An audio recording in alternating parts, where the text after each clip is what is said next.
Hello friends, आपका मेरे channel खाना पकाना विद प्रियंका में बहुत बहुत स्वागत है। आज इस वीडियो में हम मलाई से बिना मक्खन निकाले ही घी निकालेंगे।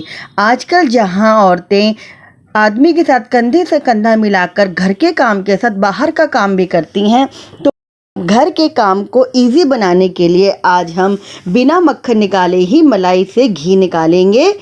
और घी निकालने में ना तो हमारे बहुत सारे बर्तन लगेंगे, ना ही हमारे हाथ गंदे होंगे और ना ही हमारे कपड़े खराब होंगे। तो हमने मलाई को ले लिया है और मलाई को एक कढ़ाई में डाल दिया है सारी निकाल करके, और उसको अच्छी तरह से हम चला रहे हैं जैसे आप वीडियो में देख रहे हैं। तो अभी तो जो हमारी मलाई है वो फ्रिज में होने के कारण थोड़ी सी जो है वो टाइट भी हो गई है, तो वो धीरे धीरे आंच पर जब पिघलेगी तो अपने आप वो सॉफ्ट होती चली जाएगी। देख रहे हैं ना आप वीडियो में जैसे मैं दिखा रही हूँ और धीरे धीरे उसे चला रही हूँ, तो अभी टाइट है। धीरे धीरे वो जैसे जैसे आग पे पकेगी वो धीरे धीरे जो है वो ढीली होती चली जाएगी और जो घी है वो ऊपर आता चला जाएगा। चलिए देखिए, अभी तो हमारी जो मलाई है वो धीरे धीरे अब गल रही है और पानी की तरह, दूध की तरह होती जा रही है। धीरे धीरे ये जो है आप देखेंगे बिल्कुल दूध की तरह पतली होती चली जाएगी, क्योंकि इसके अंदर वैसे भी मलाई में दूध होता है थोड़ा बहुत। तो जैसे मैं चला रही हूँ इसको आप कंटिन्यूटी में चलाइएगा, छोड़ के मत जाइएगा, क्योंकि ये बहुत जल्दी लग जाती है। अब देखिए, ये आप देख रहे होंगे वीडियो में, इसका बिल्कुल दूध सा बन गया है, मतलब बहुत पतली पतली सी ये हो गई है। तो इस स्टेज पर आप इसे चलाते रहिए। अगर आप चलाएंगे नहीं तो जो इसका सॉलिड पार्ट होगा वो तली में लग करके जल सकता है, तो हमारे घी में बदबू भी आ जाएगी। आप देख रहे हैं मैं जब इसे चला रही हूँ तो नीचे से तली से अपनी कलछी के साथ इसे चला रही हूँ। इसी प्रकार आपको चलाना है।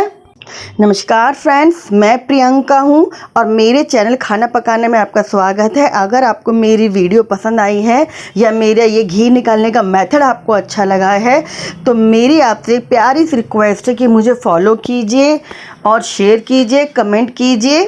Thank you. चलिए अब हम आगे चलते हैं और ये देखिए अब हमारा धीरे धीरे जो है वो कढ़ाई के ऊपर घी हल्का हल्का निकलने लगा है, और जो हमारा पतला सा पानी या दूध ऊपर आया था वो भी अब धीरे धीरे क्या है जलने लगा है, और जो सॉलिड पार्ट है वो अलग होने लगा है। अब ये धीरे धीरे और सॉलिड हो जाएगा, जो भी घी है वो ऊपर आ जाएगा। लेकिन इसको आप चलाना ना भूलिए, इसको आप कंटिन्यूअसली चलाइए, नहीं तो ये लग सकती है। मैं फिर कह रही हूँ, कभी आप कहें कि प्रियंका ने बताया नहीं, प्रियंका ने बताया था। अब आप देखिए, अब धीरे धीरे जो पानी था या जो लिक्विड था वो जल गया है, और अब सॉलिड पार्ट जो है मलाई का वो रह गया है। अब वो धीरे धीरे करके हम उसको जो है वो जलाएंगे और ऊपर जो है हमारा घी आता जाएगा। जैसे आप देख रहे हैं अब जो है हमारा घी भी आने लग गया है ऊपर ऊपर। लगातार मैं इसे चला रही हूँ, नहीं तो नीचे लग सकता है। इसी तरह चलाइए। देखिए अब हमारा जो घी है वो अब पूरी तरह से जो है दिखने लगा है, और इस स्टेज पर आप बिल्कुल छोड़कर मत जाइए अपनी मलाई को। देखिए मैं दिखा रही हूँ ना कैसे घी निकलता चला रहा है धीरे धीरे करके। तो इसी प्रकार मक्खन में भी हमें ऐसे करना पड़ता है, जलाना पड़ता है हमें। तो क्यों ना हम बिना मक्खन निकाले ही अपनी मलाई से घी निकाल लें। तो वही मैंने किया है। अगर आपको मक्खन निकालना है तो आप मक्खन भी निकाल सकते हैं, अगर आपको मक्खन की ज़रूरत है। लेकिन आपको जल्दी है, आप वर्किंग हैं, तो आप इस मेथड से घी निकाल सकते हैं। अब देखिए सॉलिड पार्ट अलग हो गया है और जो घी है वो भी ऊपर तैर तैर के जो है वो आने लग गया है। अब ये देखिए कि जो सॉलिड पार्ट था वो भी ब्राउन हो गया है, मतलब उसके अंदर जितना घी था वो निकल निकल के ऊपर आ गया है। सारा घी हमारा कढ़ाई के ऊपर तैर गया है, मैं दिखा रही हूँ आपको। अब जब ये सारा घी ऊपर आ जाएगा थोड़ी देर बाद, तो हम इस घी को किसी और बर्तन में छान के निकाल लेंगे। तो देखिए ये सारा जो सॉलिड पार्ट है वो धीरे धीरे ब्राउन हो रहा है, मतलब ये धीरे धीरे जितना भी इसके अंदर घी था वो अब ऊपर आ गया है। मैं आपको दिखा रही हूँ। इसको आप कच्चा ना छोड़ें, क्योंकि इसके अंदर अगर आप इसे ब्राउन नहीं करेंगे तो वो अगर जब ऐसे आप छानेंगे और इसे प्रेस करेंगे, जितना घी होता है निकालेंगे, तो वो क्या होगा उसमें आ जाएगा। अब हमारा घी निकल गया है।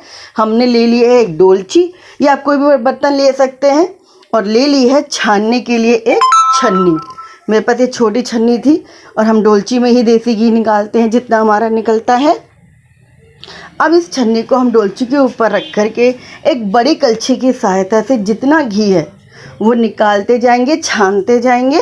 देखिए जैसे मैं छान रही हूँ, और जो सॉलिड पार्ट है वो ऊपर ही रह जाएगा क्योंकि हम छान रहे हैं।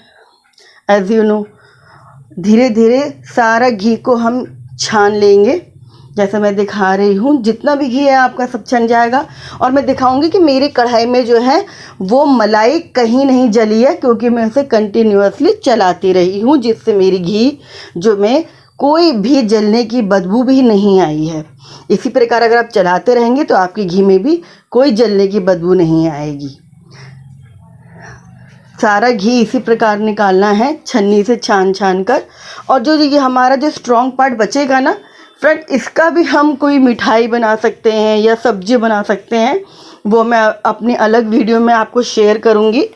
पहले मैं इसे चक्कर देखूँगी। अगर ये कड़वा नहीं होगा, क्योंकि क्या है बहुत दिनों की मलाई में जो है वो कड़वा हो जाता है। अगर वो कड़वा नहीं होगा तो मैं उसकी या तो कोई मिठाई बना लूँगी या मैं कोई सब्जी बना लूँगी।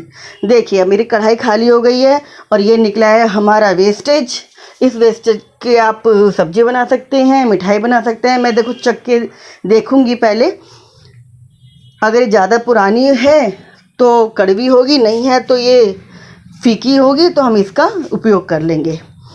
और ये देखिए निकल गया है मेरा घी, जितना भी मलाई में से था। मेरी ये 1 किलो की डोलची है जिसमें मेरा ये आधा किलो करीब घी निकल गया है। 1 हफ्ते की मलाई थी मेरी, उसमें आधा किलो घी जो है वो मेरा निकल के आ गया है, बिल्कुल प्योर येलो। Thank you.